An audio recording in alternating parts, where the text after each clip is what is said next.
Podpora sociálnej ekonomiky nie je len v záujme štátu, respektíve Ministerstva práce, sociálnych vecí a rodiny ako gestora tejto témy, ale je dôležitá aj pre vyššie územné celky, mestá a samosprávy, ktoré vďaka sociálnej ekonomike môžu rozvíjať regionálny rozvoj, inovácie a rozvoj komunít.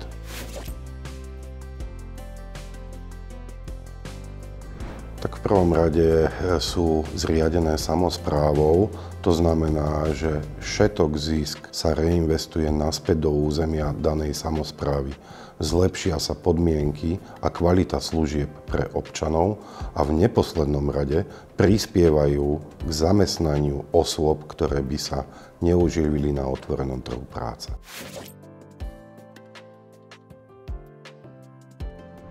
Pre tieto podniky je dôležité, že sú zamerané hlavne na činnosti, ktoré reálne vykonáva aj samospráva a tým uľahčujú prístup službám, ktoré potrebujú občania. Tie najtypickejšie sú rekonštrukčné práce, údržba zelene, odpadové hospodárstvo, údržba cintorínov, respektíve údržba obecných komunikácií.